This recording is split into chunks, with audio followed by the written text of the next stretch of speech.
My wife lied about a girl's trip and went on a honeymoon with her affair partner, so I sold her car, filed for divorce, and exposed her infidelity to everyone. I'm a 34-year-old man, living a fairly regular life in a suburban house I bought before I ever met my wife. We've been married for about 3 years. She always talked about wanting something extraordinary in our marriage: grand vacations, lavish experiences. I tried my best to accommodate within reason. Though we're not rolling in cash, we got by fine. She worked in a small local business. I ran my own modest enterprise. For a while, it seemed we struck a balance of routine and occasional treats. But around 6 months ago, my wife started complaining of feeling stuck. She wanted excitement, dropping hints about new experiences, traveling, or just spicing things up. I asked if she wanted counseling, a bigger trip, anything. She shrugged, saying she might plan a girls' trip soon with old college friends. I encouraged it, thinking a short getaway might refresh her. She was thrilled, diving into planning. That's how the infamous girls' trip was born. She shared vague details: a beach destination, a fancy resort, a bunch of old friends from out of state. Her eyes lit up whenever she scrolled on her phone for flights. I teased her, "Don't spend all our savings on cocktails by the ocean." She laughed, saying she'd keep it moderate. The only friction was, she insisted on taking her dream car for a pre-trip drive to meet someone about trip arrangements. That dream car, mind you, was in my name. I bought it for myself, but she claimed it as her prized ride. I allowed it because I rarely used that particular vehicle. She adored it, calling it her baby, washing it meticulously. I never minded. She was my wife after all. Finally, the day of her girls' trip departure arrived. She left early, wearing a summery dress, dragging along a suitcase, kissing me goodbye. "I love you," she said. "I'll text often." I felt a pang of emptiness, but also relief she'd get some fun. Hours passed, and I decided to shoot her a quick text. She responded politely but briefly, saying she was so busy with the girls, sending me a generic beach photo. Something about that pic felt off, like a stock image. I shrugged, trusting her. A few nights in, I hardly heard from her. My calls went to voicemail. She texted she was exhausted from partying or on a boat with poor signal. The friend she named from college never posted any mention of such a trip on social media. I checked discreetly. My doubts intensified. Meanwhile, I found weird invoices in our shared email, lavish resort bookings under her name, but the location wasn't the beach city she claimed. It was a romantic honeymoon-type place in another state. My heart raced. Why lie about her location? I delved deeper, scanning her credit card statements. They referenced a high-end resort known for couples retreats. Then I discovered scrawled notes in her desk, references to honeymoon suite, plus scribbles of a man's name I didn't recognize. Honeymoon. She was already married to me. Anger flared, along with dread. Could she be off with another man, playing honeymoon?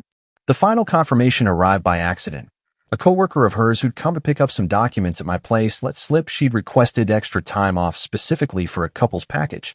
The coworker asked innocently, "So, you two were traveling together?" My blood froze. The coworker realized from my expression that I had no idea. We parted awkwardly, me seething inside. I decided I needed definitive proof. I combed through her phone logs on our shared account, noticing a new number popped up frequently, especially late nights.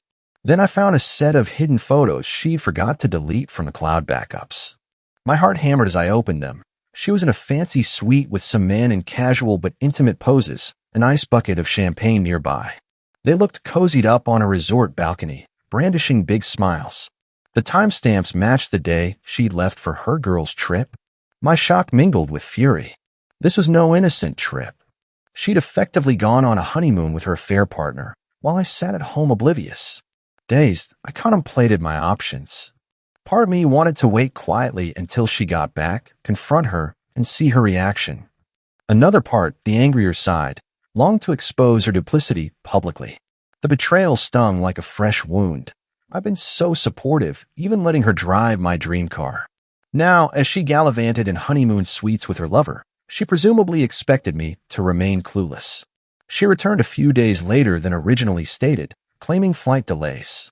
By then, I discovered so much. She waltzed in sun-kissed, sporting a new expensive bag, presumably a souvenir. I forced a casual greeting while my mind churned with how to handle this. She rattled off an obviously rehearsed story. The girls and I had the best time, but oh, so exhausted. I played along, nodding. She eyed me curiously, likely sensing my aloofness. Over dinner, I dropped subtle hints about how weird it was that none of her old college friends posted about the trip. She fumbled, claiming they wanted privacy. Then I asked about the romantic couples resort.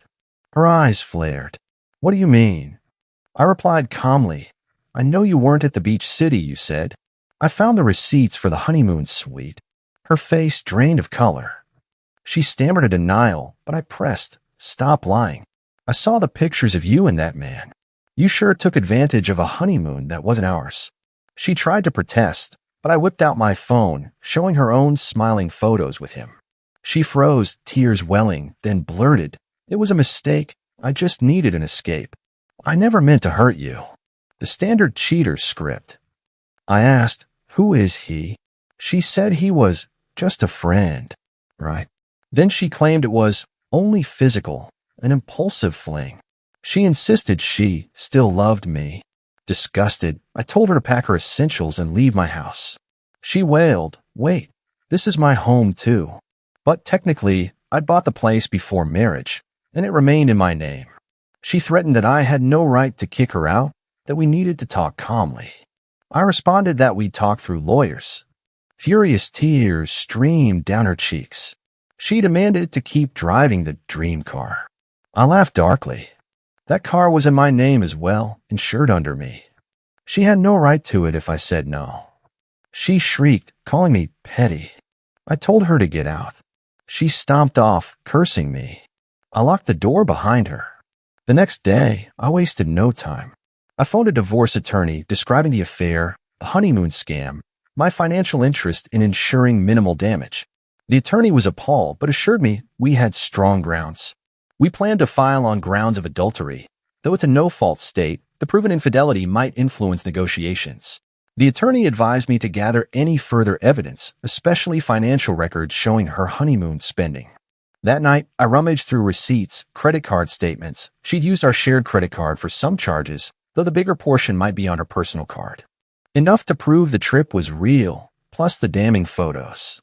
Meanwhile, she bombarded me with calls, swinging between apologies and anger. She tried calling me heartless for refusing to let her stay in her house. I calmly repeated it was my house. She insisted she contributed to the mortgage in small ways.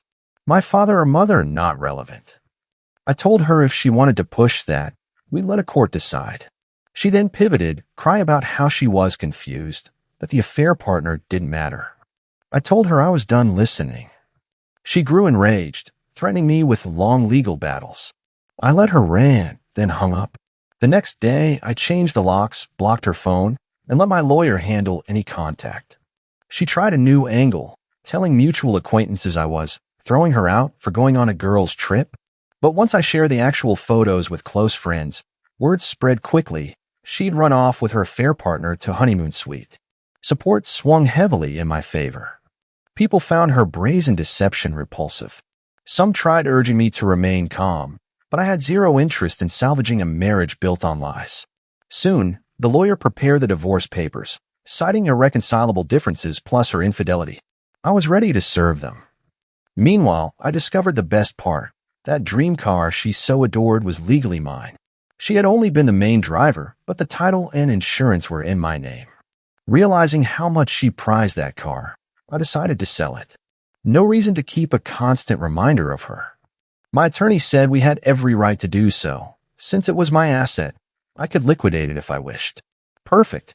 I listed it online, found an eager buyer, and got a decent sum for it, money I could put toward my legal fees. When she found out, she lost it. She sent me furious messages from a friend's phone, raging that I was destroying her dream. I told her, that's what you get for lying and cheating. You can buy your own dream car with your affair partner's help. She kept insisting, I have a right to that car. The attorney confirmed she had no legal claim since I bought it before the marriage, never added her name. She ranted about how I was heartless, but I felt no sympathy. She tried to paint me as petty, but in my view, this was rightful payback. Then came the moment to serve the divorce papers. My attorney arranged a process server, but I decided to do it in person for maximum effect. She'd ironically scheduled her birthday a small gathering with some old friends. She posted an invite on social media, presumably still wanting to pretend life was normal. I asked the attorney if I could serve her there. He shrugged, saying it's unusual but legal, as long as I followed state guidelines. So I thought, let's do it. The birthday event was at a local bistro's private room. She arrived wearing a new dress, likely the affair partner's gift, looking smug. The vibe reeked of forced celebration. Some mutual acquaintances were there, uncertain how to navigate our standoff. I walked in mid-event, manila envelope tucked under my arm. She spotted me, surprise flickering across her face. She tried to glare confidently, as if expecting I'd come begging for reconciliation. But I approached calmly, ignoring the tension-laden stares. She started, "Why are you here?" I responded, "I have a gift for you." Her eyes narrowed. The group hushed. I handed her the envelope. She opened it, scanning the top page. Realizing it was divorce papers, her face went from shock to fury in a heartbeat. "You absolute jerk," she spat, trembling with anger. I told her in front of her friends that since she lied about the girls' trip, honeymoon with her affair partner, then tried to come back for half of my assets, I was giving her exactly what she deserved. Some guest gasped. She tore the first page, screaming about how I ruined her birthday. I retorted she ruined my life first by cheating and lying. People parted, eyes wide at the meltdown. She demanded I leave. The bistro manager hovered, not sure if they should intervene. I calmly said, "My lawyer expects your response in the timeline indicated. Happy birthday." Then I turned on my heel, walking out with head high, ignoring her curses echoing behind me. That fleeting moment was petty, yes, but also gratifying. I let her taste public humiliation akin to what she forced me to endure. In the following days, father or mother not relevant. She pestered me with messages, calling me vile names. She threatened to fight for spousal support, saying she deserved half the house. My attorney kept me calm. We had evidence of her adultery, plus the short duration of the marriage might weigh in my favor. Also, the house was purchased by me pre-marriage. She had minimal grounds to claim a big chunk. Eventually, we wound up in court for the divorce hearing. She tried weaving a sob story about how I was controlling, that she only found solace with her affair partner because I stifled her. My lawyer countered with the honeymoon suite bookings, the evidence of her lying about the trip, the timing of her leaving me right after. The judge seemed unimpressed by her theatrics. She then claimed half the house's value because marital home, but we showed the deed predating the marriage, plus no significant improvements had been made with her funds. The judge leaned in my favor. She pleaded for at least some spousal support, claiming she was jobless. My lawyer pointed out she left the marriage in bad faith, used deception, and she had no kids to care for. The judge recognized the blatant infidelity and deception overshadowed any claim she might have for maintenance. The final ruling was thoroughly in my favor. No spousal support, the house remained mine, and any possessions that were solely mine or purchased before the marriage were off limits. She left the court red-faced, with minimal personal items. I discovered from mutual acquaintances that her affair partner wasn't so eager to share finances with her, so she ended up in a precarious place. Word spread among her circle about how she'd basically tried to run a honeymoon with her secret lover, then found herself with nothing post-divorce. Some criticized me for serving her papers at her birthday party, calling it savage. I shrugged. She'd orchestrated a betrayal that cost me money, time, heartbreak. She lied about a girls' trip while actually going on a honeymoon with another man. Serving her in front of her friends was payback for the public humiliation she inflicted on me. A measure of justice. Months passed. My father or mother remained out. I continued living in the house, which felt emptier but more peaceful. I sold the dream car, got rid of the bed we once shared, redecorated to make it fully mine. She apparently tried to call once or twice, fishing for pity, claiming her affair partner wasn't as wonderful as she'd hoped. I let those calls go unanswered. My lawyer reminded me, we have a final decree. We owe each other nothing. If she tries anything else, we can press legal boundaries. Occasionally, acquaintances ask if I regret the public confrontation or the savage approach. Maybe a small part of me wonders if I stooped to her level. But mostly, I feel no regret. She humiliated me by lying, going on a romantic getaway with her lover while I believed she was with girlfriends. She cost me emotional turmoil, left me with canceled wedding plans. By flipping the script, I regained control. If she's out there cursing my name, that's her problem. She and her honeymoon partner can handle their own drama. Meanwhile, I stand vindicated, house intact, finances protected. In the end, I see it as a cautionary tale about letting illusions blind you. If someone's pushing for fancy getaways or acting suspicious with girls' trips, watch for red flags. My ex-wife tried to enjoy a honeymoon with her affair partner on my dime, then wanted half my assets. But the law recognized her wrongdoing, awarding me a swift, favorable divorce. Now she's left with nothing, presumably on rocky terms with her lover. That's cosmic retribution in my book. So yes, my wife lied about a girls' trip and went on a honeymoon with her affair partner. I discovered everything, sold the dream car she adored, filed for divorce, and publicly exposed her infidelity. The final outcome? She left with almost nothing. I remain in my home, forging a fresh path untainted by her deceptions. That knowledge, plus the memory of handing her those divorce papers at her own birthday bash, is more satisfying than any heartbreak she caused. Let that be a lesson for those who toy with betrayal. The truth, once revealed, can bring about the ultimate downfall and a measure of sweet revenge for the wronged party.